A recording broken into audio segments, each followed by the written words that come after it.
here, while in litigation as a targeted parent who's most likely been taken to court by their alienator for custody of the children.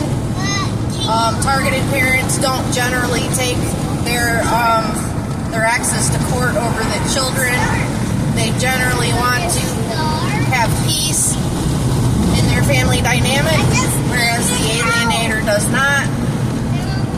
I had to take a pause for the little one. Anyways, while in litigation, the reason why the targeted parents don't do well in court is because they have too much anxiety. They're anxious, they're angry, they come off as combative. Why is that?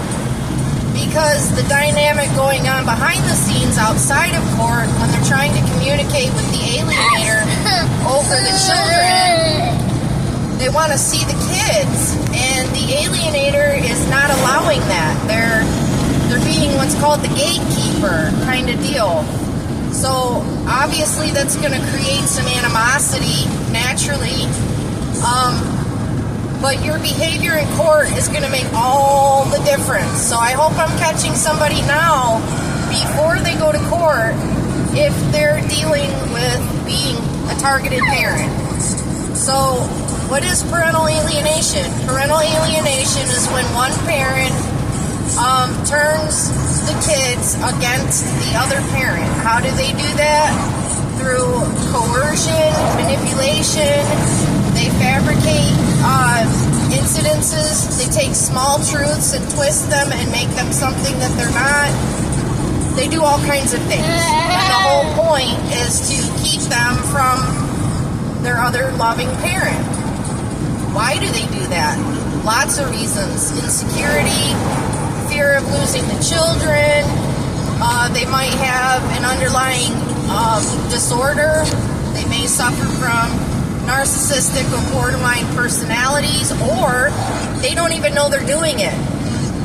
So no matter what, until your alienator is confronted in a positive way, non-hostile, you don't need to get hostile with them, but ideally if you can find somebody else who's willing to explain to your children's other parent, aka the alienator, wish there was a better word, that what they're doing is harming the children and creating a very toxic dynamic. It's extremely toxic.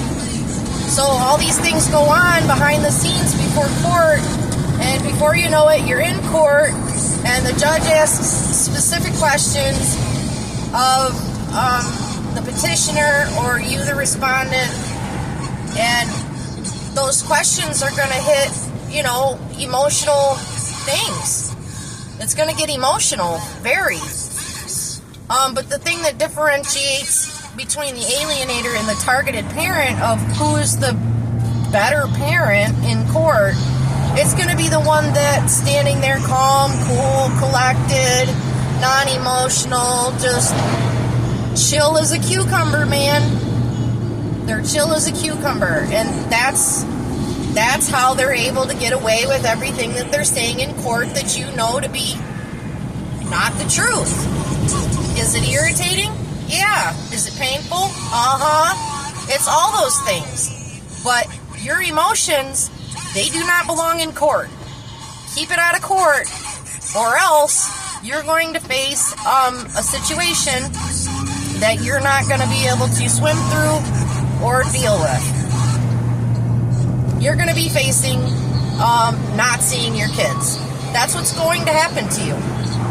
So I highly suggest that you follow my videos, because I'm going to be teaching tips and tricks on how to remain calm and get over yourself, because it's not about you. It's about the kids. And until I figured that out, my emotions were not more important, then that's why I didn't do well. I didn't do well in court for these reasons, and I will be explaining those reasons. Some of them I just listed here today.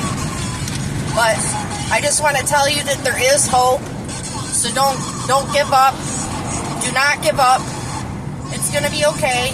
And no matter what, while you're remaining calm, cool, like a cucumber, like the person who's keeping you from your children, they're going to look at the facts. So keep track of everything. And do not engage in a combative argument. Do not rage text. Do not respond negatively. It doesn't matter what they say. Keep it to yourself. Vent to your therapist. Don't vent to the one who's causing it. Why? Because you're going to pay dearly for it. You're going to pay dearly for it. You better get it together before litigation starts, or else.